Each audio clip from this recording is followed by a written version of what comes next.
de desenho, né, de formato. Agora começou a gravar. O que eu quero mostrar para vocês é a diferença no formato de uma onda sonora quando a gente vai considerando as diferentes componentes do espectro de um som. Isso é, o som, mesmo que o som seja emitido numa nota muito bem definida, como é possível fazer usando um diapasão ou instrumentos musicais, mesmo nessas situações não tem uma única frequência sendo emitida ali. Para quem é da música, é fácil reconhecer essa informação, né? Uma nota e a oitava dessa nota é exatamente a mesma nota. Né? É possível reconhecer, quem tem um ouvido musical, reconhece a diferença entre o som e uma oitava acima ou uma oitava abaixo, mas em termos de nota musical é exatamente a mesma nota, só com a frequência sendo múltipla dela. Né? Aí o que eu tenho aqui para vocês? Eu tenho uma apresentação. Ai, caramba, não quer aparecer. Como é que eu faço ele aparecer de novo agora? Apareceu. GeoGebra. Tem um material aqui, foi uma planilhazinha que eu fiz no GeoGebra, não sei se vocês já foram apresentados a esse programinha, o pessoal de matemática usa bastante ele. O que acontece aqui? Eu tenho uma onda aqui, ó, emitida com uma certa frequência. Não importa qual é a frequência especificamente, mas é uma nota qualquer. Foi emitida, nesse caso aqui, uma nota pura, imagina que ela foi produzida por um diapasão. A oitava dessa nota, que é o dobro da frequência dela, é essa ondazinha aqui em azul. Né? A verde é o que eu posso chamar de fundamental, essa aqui é em azul. O dobro da frequência. Isso dá a mesma nota. Uma outra nota igual a ela é a oitava deste carinha aqui. Deixa eu ajustar aqui a amplitude para ficar com as amplitudes iguais. Pronto. A oitava dessa azul aqui é essa aqui em laranja, salmão, sei lá que qual é essa. Né? Mas eu tenho aqui as notas da primeira em verde para a última é 4 vezes a frequência, a segunda é 2 vezes a frequência da primeira. Bom, esses 3 carinhas aqui representam as componentes de um som complexo. Se essas 3 frequências estivessem sendo emitidas por uma mesma fonte sonora, o que é que vocês iam ouvir? Né? Como é que o ouvido ia detectar? Ele não ia detectar essas 3 aqui em separado. O que ele ia detectar era a soma delas. Então, ia detectar isso aqui. Ó. Isso é a soma daquelas 3 ondas que vocês foram vendo. E a relação entre... Eu estou pegando aqui um caso bem simples, em que eu tenho 3 frequências só, mas um som complexo de verdade ele tem centenas de frequências, cada vez essas frequências vão ficando menos importantes, no sentido de que elas têm uma amplitude cada vez menor, mas se eu altero a amplitude aqui, ó, nesse lado esquerdo aqui, eu tenho um comando aqui que eu consigo dizer, ó, essa primeira frequência aqui, ó, eu posso aumentar a frequência dela, a amplitude dela, ó, e aí quando eu aumento a amplitude, tá vendo que o som muda o formato também, porque a primeira onda vai arrastando a onda, se eu diminuo também isso acontece, mas eu posso manter também, se a segunda ficar fixa, e eu quiser mexer na primeira ficar fixa, se eu quiser mexer na segunda, posso vir aqui, ó, na frequência dela, e ó, também a onda vai mudando de formato. Então, a relação entre as frequências que compõem o som vai mudando o formato do som percebido, né, que é o som resultante. E aí, se eu deixar todo mundo for alterando aqui, eu vou ativar aqui a animação, as alterações nas amplitudes aqui faz com que... Deixa eu fazer isso aqui variar mais devagar. Faz com que o formato do som resultante vá diferenciando. Essas relações entre as frequências, né, justamente a relação entre as frequências que a gente vai, se for necessário, né, se for a sua área de estudo, você vai estudar de forma separada para construir o que é o timbre daquele som, o timbre daquele instrumento musical. Então, eu tenho as mesmas frequências aqui, só que eu fui alterando a amplitude do som, isso é, a amplitude que cada frequência tem, e essa alteração na amplitude já muda completamente o formato. Esse formato fica ainda mais complexo se eu for mudando, se eu for aumentando o número de frequências que eu vou considerar, e quem estuda isso mais a fundo de verdade, é o pessoal que está preocupado em estudar um ramo que se mistura entre a física e a matemática, como se faz nada na física e a matemática se misturassem, né? Mas esse é um ramo específico que tem muita gente na matemática que estuda, que é a chamada análise de Fourier. Então, estudar as relações entre as frequências que compõem um certo sinal, seja ele sonoro ou elétrico, tem diversas maneiras de estudar sinais que oscilam ao longo do tempo. Quem faz o estudo de como é que essa construção acontece é o ramo da física e da matemática chamado análise de Fourier. A gente não vai fazer nenhuma análise de Fourier aqui, mas eu achei interessante mostrar para vocês como é que aquele formato complicado que apareceu nos slides surge dentro da construção do som, né? Vou voltar aqui para a apresentação.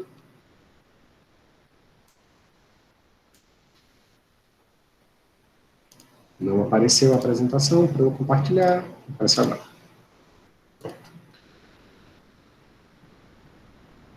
Voltando aqui, né, para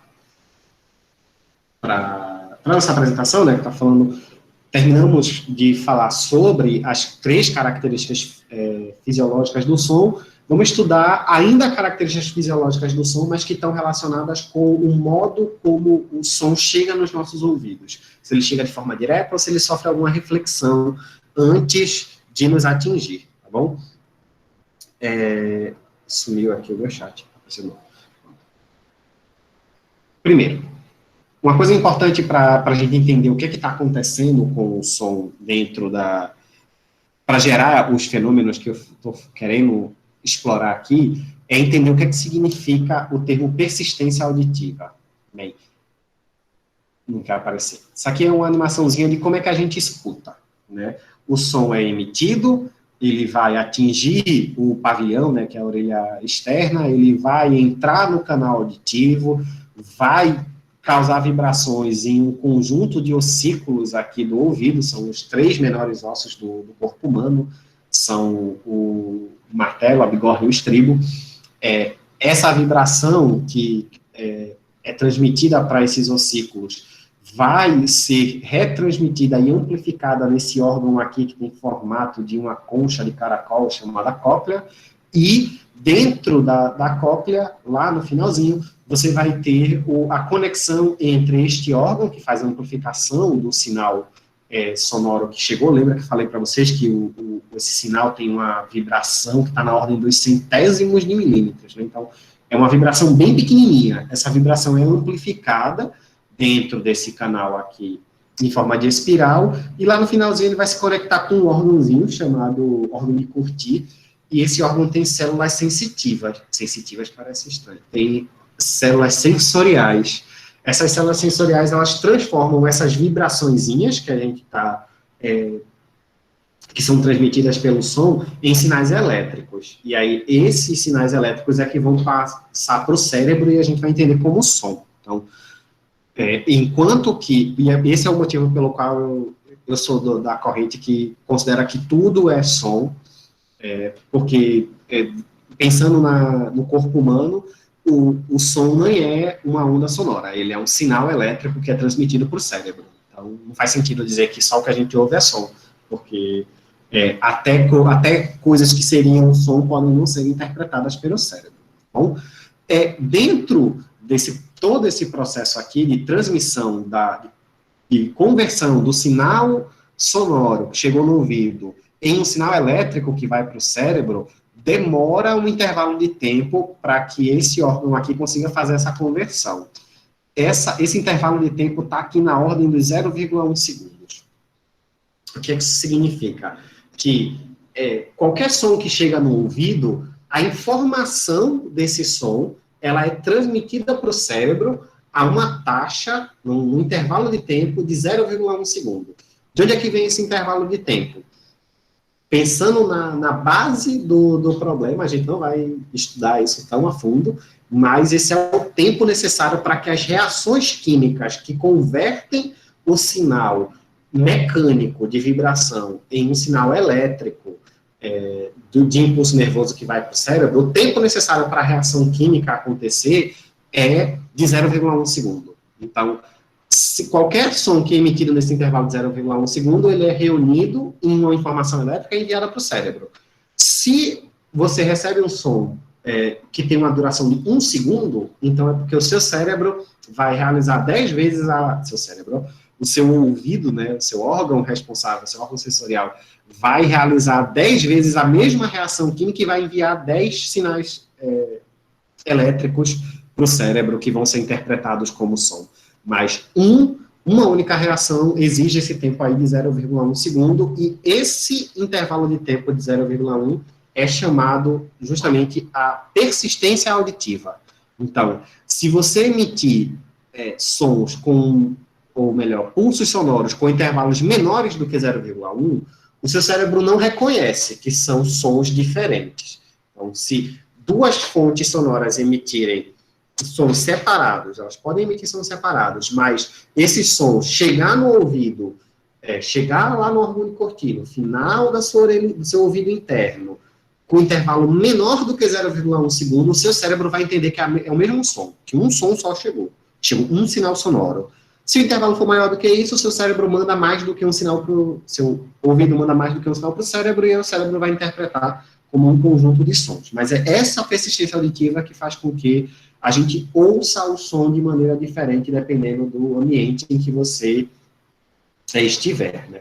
Aí está aqui essa observaçãozinha, assim, o intervalo de tempo entre dois sons que forem ouvidos for menor do que esse 0,1, seu cérebro não vai ser capaz de dizer que foram dois sons diferentes, porque só chega um sinal elétrico para ele, só chega uma sensação sonora do ouvido.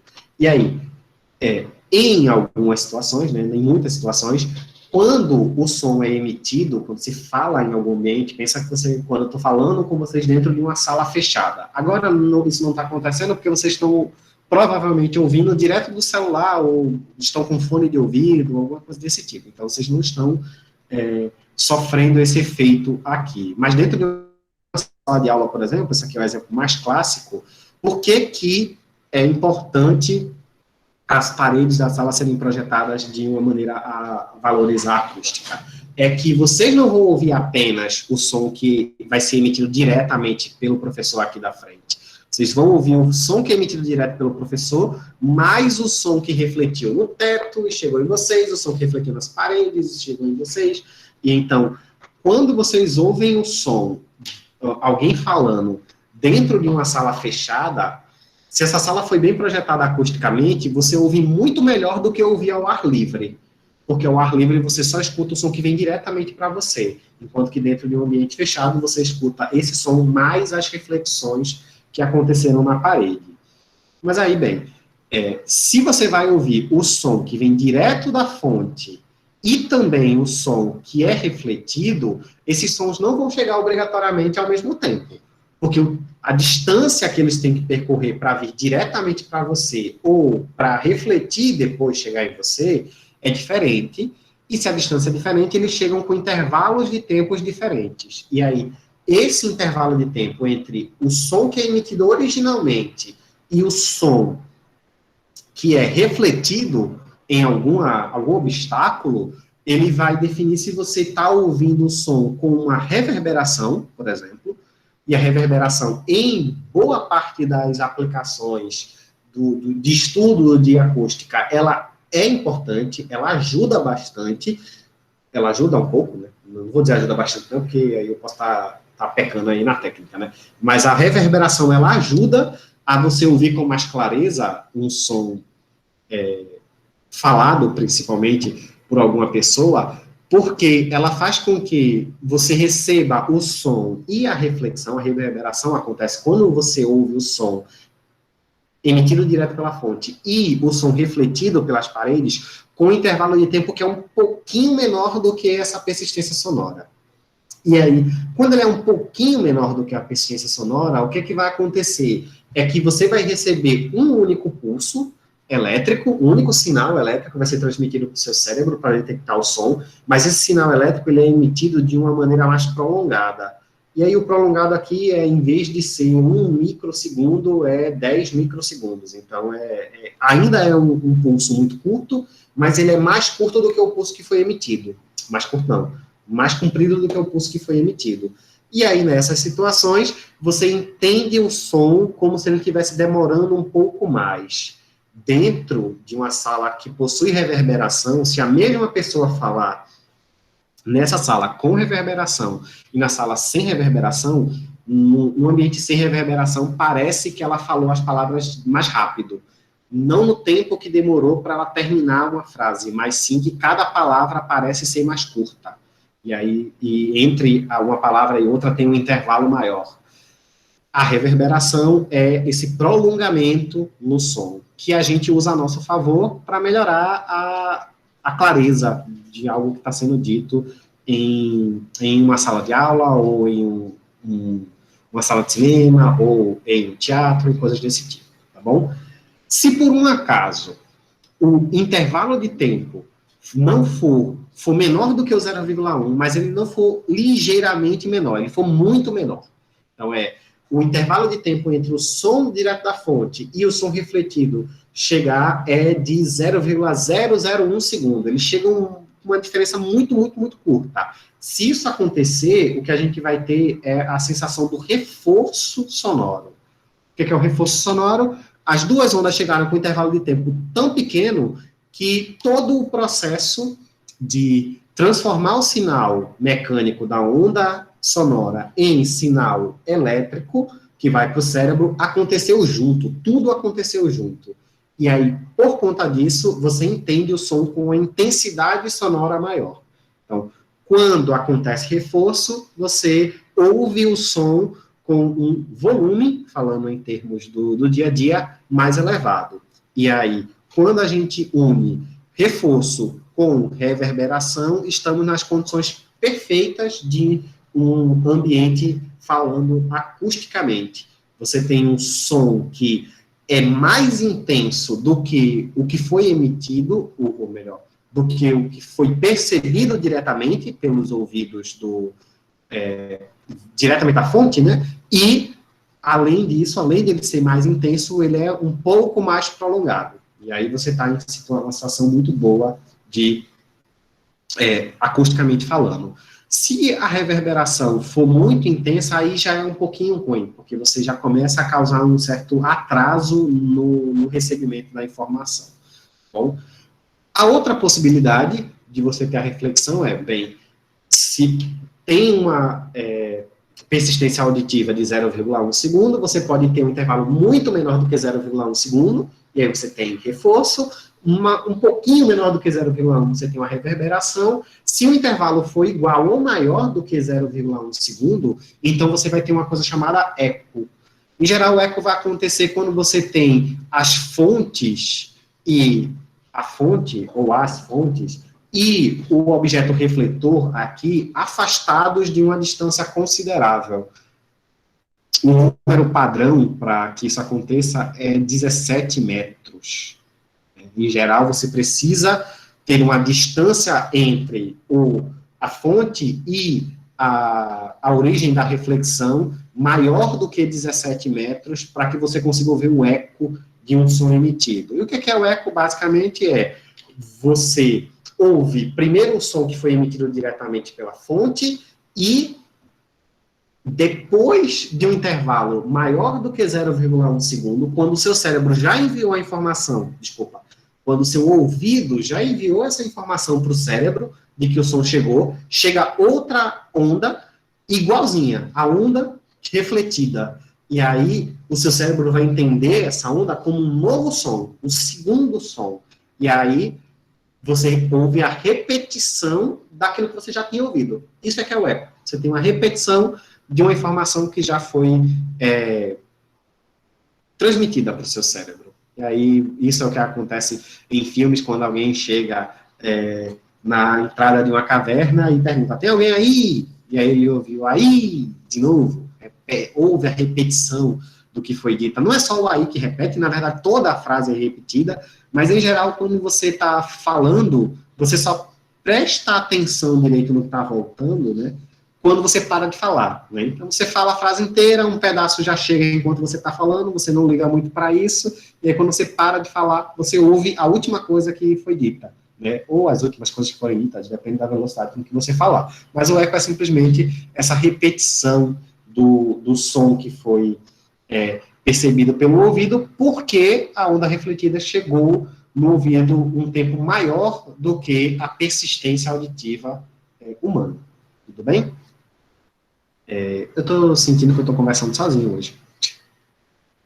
Não sei se vocês estão por aí, eu não estou... A gente tá aqui, professor. Tá todo mundo por aí, né? Ninguém dormiu ainda, não. Quer dizer, é provável que já tenham dormido, mas não tem problema não. Vamos para o último tópico. Vamos para o último tópico. Concentração. Tá, estão concentrados, né? Legal.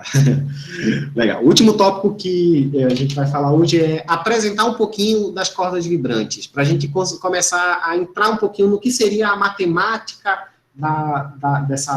desse estudo da acústica. O que é uma corda? O que é que eu quero dizer quando eu falo de uma corda vibrante, né?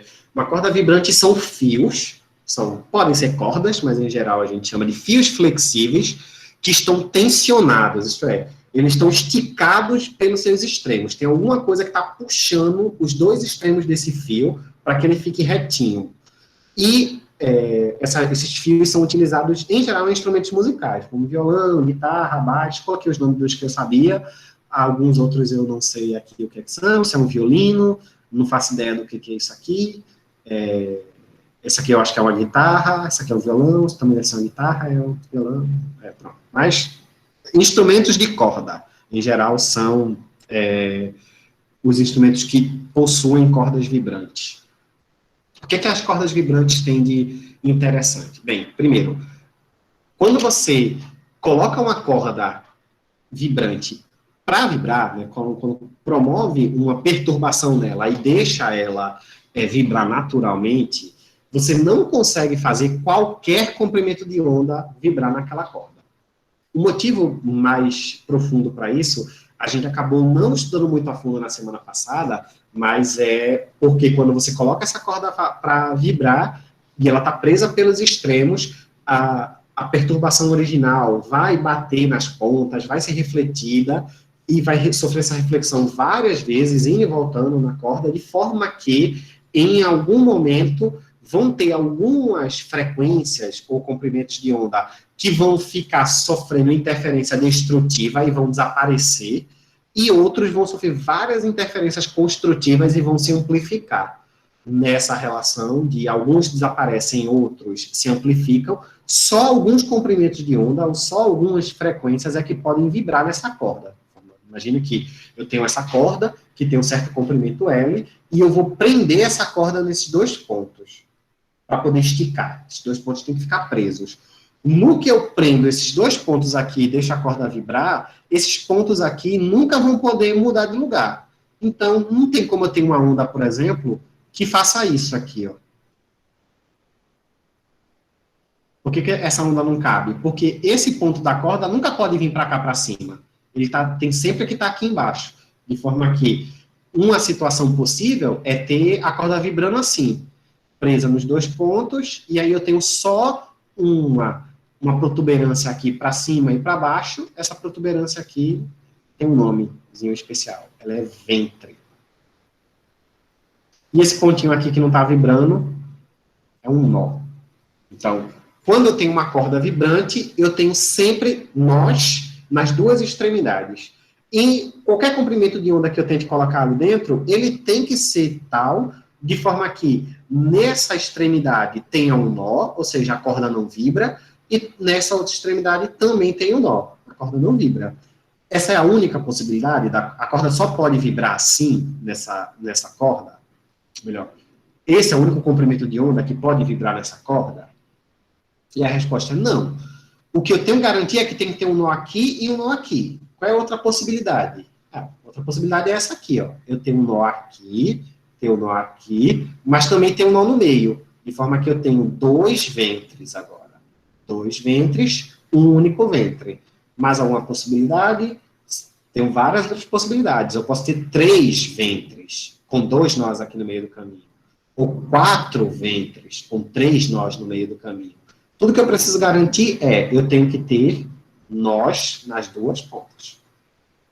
Nas pontas tem que ter nó. No meio, eu posso ter 1 nó, 2 nós, 3 nós. Quantos nós eu quiser podem ser colocados aqui. Desde que eu entenda a limitação física de que existe um momento que eu não vou conseguir mais fazer essa vibração aqui aparecer. Porque quanto mais nós eu estiver colocando no meio, ou quanto mais ventres eu estiver colocando no meio, mais alta é a frequência que eu estou tentando fazer essa corda vibrar. Chega um momento que a gente não consegue mais criar criar frequências, né, na corda.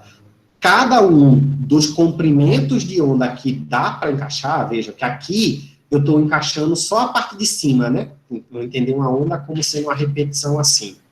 Nesse primeiro caso aqui, eu só consegui encaixar esse pedaço aqui, ó, da onda. Porque aqui é um nó, aqui é um nó. Encaixou metade da onda. Então tá aqui, ó, o comprimento da corda é metade do comprimento de onda. Nessa situação de baixo, eu consegui colocar essa metade de cima e essa metade de baixo. Então, eu tenho um comprimento de onda inteiro, porque eu tenho 2 metades de um comprimento de onda. E eu também posso ter uma situação em que eu tenho metade, mais metade, mais metade. Ou seja, eu tenho 1 onda e meia. Um comprimento de onda e meio.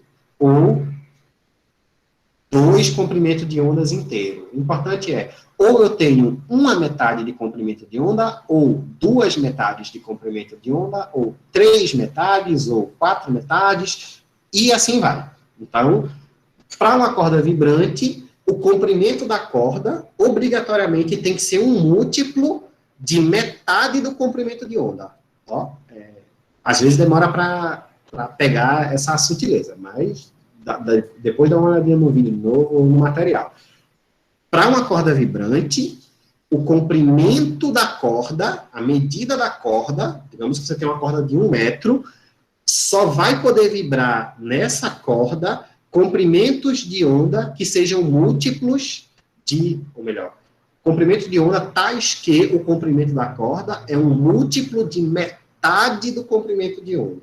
Então, 1 metade de comprimento de onda, ou 2 metades de comprimento de onda, ou 3, ou 4, e assim por diante, ou 5, ou 6, tanto faz. Então, o importante é que tem que ser um múltiplo de 1 metade de comprimento de onda. E aí, só para dar uma nomenclaturazinha, cada comprimento de onda que cabe aqui está associado a uma frequência, isso é uma frequência 1, frequência 2, frequência 3, frequência 4. Cada uma dessas frequências é chamada modo de vibração. Então, dentro da física, a gente chama essas frequências como primeiro modo de vibração, segundo modo de vibração, terceiro modo de vibração, quarto, ou também chama na física primeiro harmônico, segundo harmônico, terceiro harmônico, quarto harmônico. Esse é um momento que, em algumas situações, dependendo de quem está falando, a gente não concorda muito bem com, físicos e músicos não concordam muito bem com como chamar esses modos de vibração, porque, em geral, o músico chama esse primeiro carinha aqui de fundamental. Esse é o fundamental. Se tiver alguém aí que entende de música, por favor, me confirme isso, né? E as próximas frequências de onda aí são chamadas de harmônicos. Então, esse primeiro aqui, esse F2, é o primeiro harmônico. E o F3 é o segundo harmônico. O F4 é o terceiro harmônico. Para a música, em geral, o primeiro é o fundamental e os demais são os harmônicos, de forma que a segunda frequência da lista, para um músico, é o primeiro harmônico. Para um físico, é o segundo harmônico. Tá bom?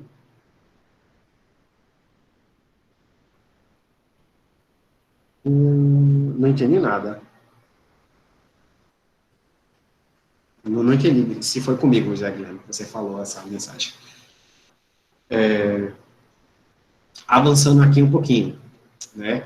Só para a gente fechar esse conteúdo das cordas vibrantes. Eu mostrei para vocês agora há pouco, né, que cada comprimento de onda que cabe aqui, ele tem que ter uma relação com o comprimento da corda, então eu posso generalizar isso aqui, né?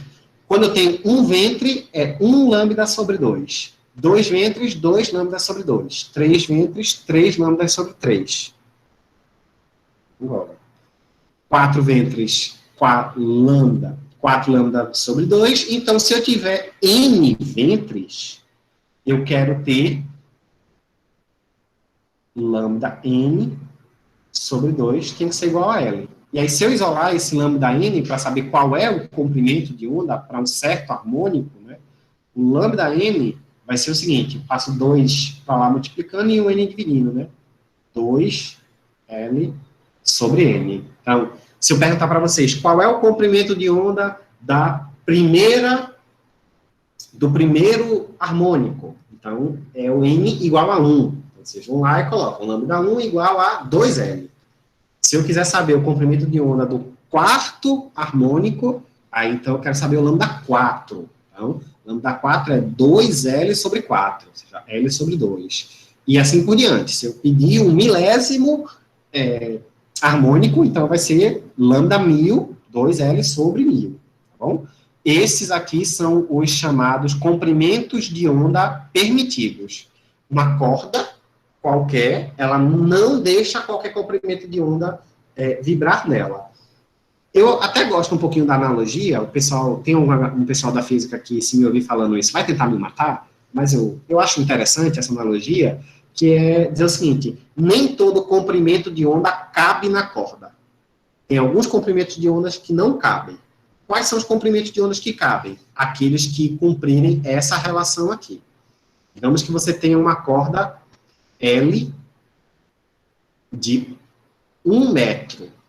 Numa corda de 1 metro, quais são os comprimentos de onda que cabem? Bem, cabe o comprimento de onda lambda 1, de 2 metros, cabe o comprimento de onda lambda 2, que é de 2 vezes L sobre 2, 1 metro, cabe o lambda 3 de 2L sobre 3, isso é, 2/3 de 1 metro, e assim por diante, mas, por exemplo, não cabe um comprimento de onda de 1,5 metro.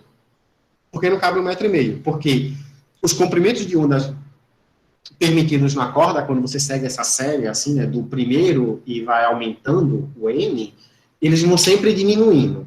Se o primeiro que cabe é 2 metros, e o próximo é de 1 metro, então de 1,5 metro que estava no meio do caminho não cabe.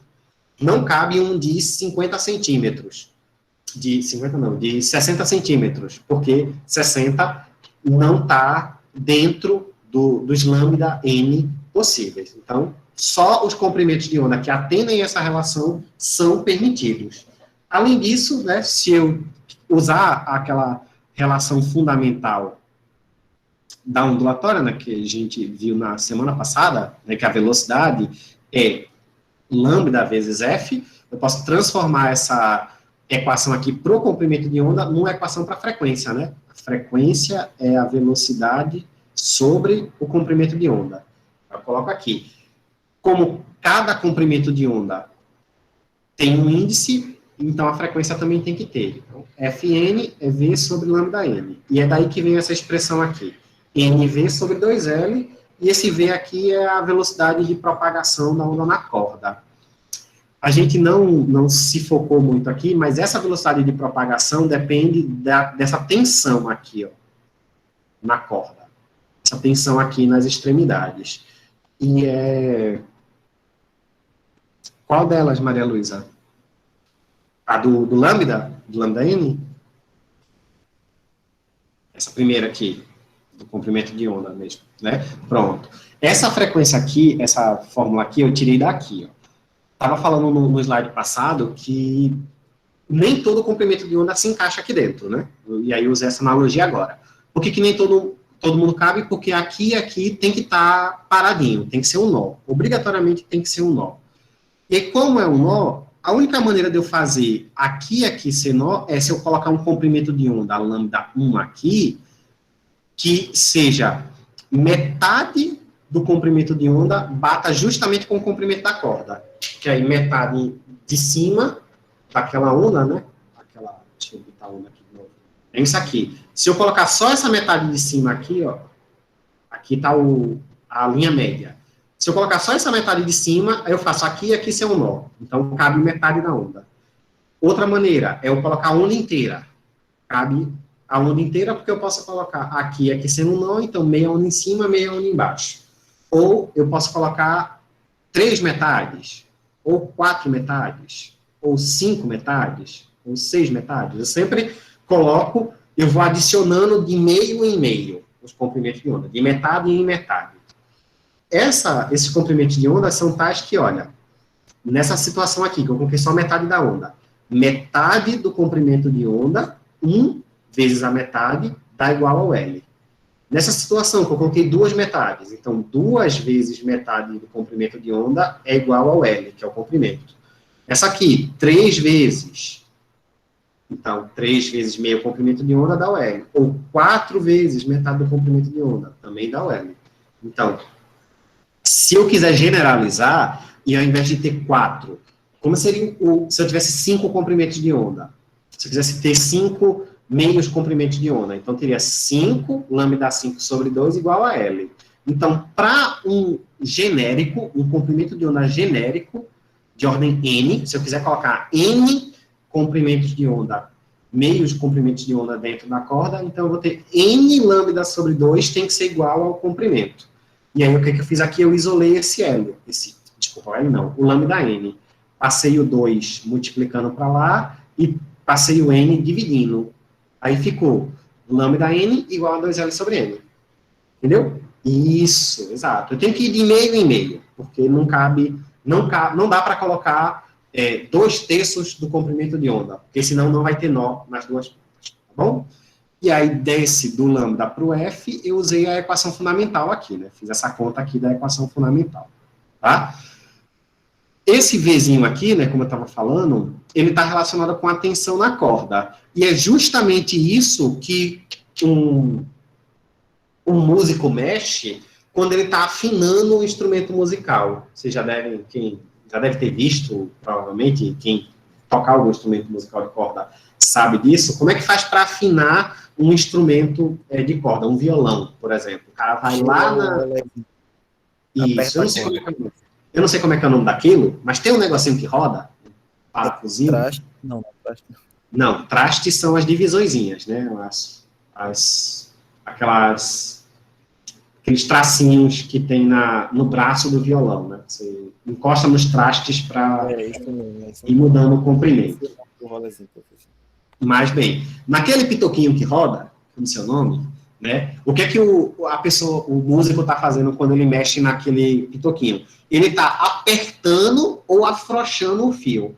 Então, ele está mudando esta tensão aqui. Em especial, a gente não precisa se preocupar muito, mas essa velocidade aqui, ó, quando é para uma corda esticada, ela é dada assim, ó. Ele é a raiz da tensão sobre o Mi. E esse Mi aqui é a densidade linear da corda. Não precisa se preocupar muito com isso, não. As cordas mais grossas têm uma densidade linear maior, as cordas mais finas têm uma densidade linear menor. Mas o importante de ver aqui é a tensão. Quanto mais você aperta, mais rápido a onda se propaga. Bem, quanto mais rápido a onda se propaga, maiores são as frequências que cabem na corda. Então, quanto mais o músico aperta o fio, o pitoquinho lá do fio, quanto mais ele estica o fio, mais aguda é a nota que sai daquela corda. Então, se a nota está muito aguda, ele vai afrouxar o fio. Se a nota está muito grave, ele vai apertar o fio de forma a atingir a afinação que ele está procurando, né? Em geral, ele vai andar entre entre as notas, aquelas 7 notas que tradicionalmente a escala musical considera, né? Então, ele vai apertando ou afrouxando para fazer com que aquela corda vibre originalmente na frequência. E outra coisa também e aí o músico faz, essa é a parte mais difícil de fazer, pelo menos para mim, que sou físico, né, do instrumento musical, ele também pode mudar o comprimento da corda, né? No violão, como é que o cara muda o comprimento da corda? Ele põe o dedo em algum lugar da corda, né, quando está tocando. Quando ele põe o dedo em algum lugar da corda, ele obriga naquele ponto que ele empurrou o dedo a virar um nó. Virou um nó, digamos que ele, enquanto está tocando, deixa eu voltar aqui para aquela imagem que tem o violão, talvez ajude. Pronto. Está tocando aqui o violão, e eu ia pegar na guitarra. Está tocando o violão, e aí ele coloca o dedo aqui, nesse ponto, aqui do violão. Se ele botar o dedo aqui no violão, a corda aqui em cima quase não vai vibrar. Ou melhor, vai vibrar, mas o som você quase não vai ouvir. O som que você vai ouvir é da corda que está vibrando daqui para baixo. Ah, mas lembra que as frequências estão relacionadas com o comprimento aqui, ó. A frequência depende do comprimento. Então, toda vez que o músico vai lá e diminui o comprimento da corda, ele aumenta a frequência. Então, quanto menor for o comprimento, mais aguda a nota vai ser. E aí está mais um motivo de técnica musical.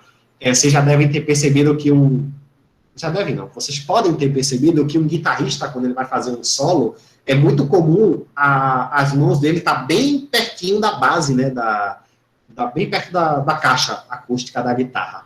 Para que isso? Porque você dificilmente ouve um solo de guitarra com sons graves, né? Em geral, são sons bem agudos que fazem parte dos solos de guitarra. E para gerar sons agudos, uma maneira de fazer é diminuir o máximo possível o comprimento da corda. E aí, por isso que solo de guitarra, em geral, o músico não usa a extremidade do braço da guitarra, ele usa a parte mais próxima possível da caixa de ressonância. Inclusive, a caixa de ressonância mais uma aplicação da acústica e dos fenômenos ondulatórios dentro dos instrumentos musicais, né? Aquela caixa serve justamente para amplificar o som que está sendo gerado pelas cordas, né? Se você simplesmente pegar a corda e puxar e não tiver uma caixa de ressonância, esse som vai sair com uma intensidade muito mais baixa do que se você tiver uma caixa acústica bem feita. E o formato da caixa acústica também é importante, tanto que existem violões especiais, violões e guitarras especiais que têm a assinatura do cara que produziu, porque a caixa acústica foi feita de forma a amplificar algumas frequências e a diminuir outras frequências. Então, o fenômeno de ressonância ele é explorado de forma muito complexa e de forma muito bonita, principalmente na construção de violões e guitarras e de alguns outros instrumentos de corda que também possuem caixa de ressonância, assim como tem instrumentos musicais de corda também que não têm caixa de ressonância e produzem sons muito bonitos, mas que têm um timbre completamente diferente. Acho que a harpa é o exemplo mais clássico de um instrumento de corda que não tem caixa de ressonância, mas que tem um som incrível. Para algumas pessoas não pode ser tão fácil de perceber isso, mas o piano também é um instrumento de corda.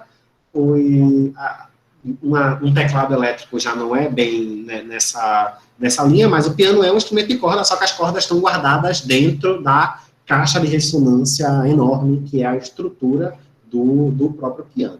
Bom, então, não são só violões, guitarras e coisas afins desse tipo que são instrumentos de corda, tem outros, tá bom? Com isso a gente encerra. Deixa eu manter aqui essas anotações, para não esquecer. A gente encerra a apresentação de hoje com o horário no laço, né? Das 15 horas e 44 minutos aqui no meu relógio, mas foi legal que eu acho que deu tempo de falar todo o conteúdo.